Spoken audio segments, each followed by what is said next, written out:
Hello everyone guys, Telegram group join करिए। Group का नाम है ट्रस्ट क्रिप्टो प्रीमियम्स। आपको आज बताएंगे क्रिप्टो करेंसी कैसे वर्क करता है। Currency bitcoin, blockchain, Dogecoin, ethereum, NFT, हर कोई इस समय क्रिप्टो करेंसी की बात कर रहा है। लेकिन भगवान के लिए ये सब क्या है? तो स्वागत है उस एक वीडियो में जो आपको क्रिप्टो नौसिखिए से क्रिप्टो जीनियस बना देगा। मैं आपको बताने जा रहा हूं कि यह क्या है, ये क्यों इतना महत्वपूर्ण होता जा रहा है, मैंने खुद इसमें क्या निवेश किया है और इसका अंधेरा पक्ष भी।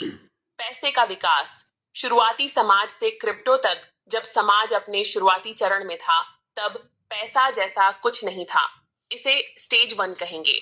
अगर आपको किसी से कुछ खरीदना होता तो आपको उनसे कहना पड़ता, मुझे आपका घोड़ा पसंद है, मैं इसके बदले अपनी बिल्ली दूंगा। लेकिन समस्या यह थी कि हो सकता है आपको बिल्ली पसंद न हो तो व्यापार नहीं हो पाता। यहीं से मुद्रा की शुरुआत हुई। स्टेज 2, सिक्के। सिक्के जो कीमती धातुओं जैसे सोना और चांदी से बने होते थे, सबने मान लिया कि इनकी कुछ कीमत है। आपने ब्रिटिश पाउंड के बारे में सुना होगा। इसे पाउंड इसीलिए कहा जाता था क्योंकि एक पाउंड असल में चांदी का एक पाउंड हुआ करता था। फिर आया स्टेज 3, कागजी मुद्रा। बैंकों और सरकारों के नियंत्रण के साथ हम धातु की जगह कागज का उपयोग करने लगे।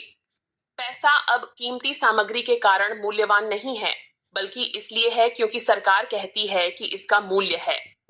स्टेज 4, डिजिटल भुगतान और फिर क्रिप्टो करेंसी। स्टेज 5, आजकल हम ज्यादातर चीजें ऑनलाइन खरीदते हैं। पैसा अब केवल स्प्रेडशीट में एंट्री बन गया है। अब आते हैं क्रिप्टो करेंसी पर। यह पूरी तरह वर्चुअल है। बिटकॉइन जैसे क्रिप्टो में न सोना है, न चांदी, न कागज।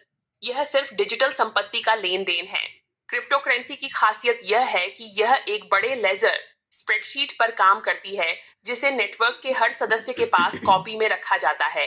इसे सुरक्षित करने के लिए माइनिंग होती है, जिसमें कंप्यूटर ट्रांजैक्शन की पुष्टि करते हैं और इसके बदले क्रिप्टो करेंसी अर्जित करते हैं। ब्लॉकचेन। क्रिप्टो का आधार ब्लॉकचेन असल में एक सुरक्षित प्रकार का लेजर है। इसमें हर ट्रांजैक्शन को एक ब्लॉक के रूप में रिकॉर्ड किया जाता है। हर ब्लॉक में ट्रांजैक्शन का डेटा, एक यूनिक आईडी, हैश और पिछले ब्लॉक का हैश होता है। अगर किसी ब्लॉक में कुछ बदला जाए तो वह ब्लॉक और उसके बाद के सभी ब्लॉक अमान्य हो जाते हैं। और क्योंकि यह लाखों कंप्यूटर पर कॉपी होता है, इसे हैक करना लगभग नामुमकिन है। क्रिप्टो की खासियतें और समस्याएं। फायदे। डिसेंट्रलाइज्ड, इसमें बैंक की जरूरत नहीं होती। तेजी, अंतरराष्ट्रीय लेन देन तुरंत हो सकते हैं। कम शुल्क, कुछ क्रिप्टो करेंसी पर लगभग शून्य ट्रांजैक्शन फीस। मुद्दे, वोलैटिलिटी, कीमतें तेजी से ऊपर नीचे होती हैं। सीमित उपयोग, अब भी ज्यादातर जगहों पर भुगतान के लिए स्वीकार्य नहीं। पर्यावरण प्रभाव, माइनिंग के लिए भारी बिजली खर्च होती है। अपराध का डर, हालांकि डेटा कहता है कि नकद लेन देन क्राइम के लिए ज्यादा उपयुक्त हैं। एनएफटी और डॉजकॉइन, क्रिप्टो की अनोखी दुनिया। एनएफटी, नॉन फंजिबल टोकन, ये डिजिटल संपत्ति का मालिकाना हक देता है। आप एक डिजिटल आर्ट पीस के मालिक हो सकते हैं, भले ही बाकी लोग उसकी कॉपी का उपयोग करें। डॉजकॉइन, ये मजाक के तौर पर बना था, लेकिन अब यह इतनी लोकप्रिय हो गई कि कुछ लोग सिर्फ डॉजकॉइन खरीदकर करोड़पति बन गए।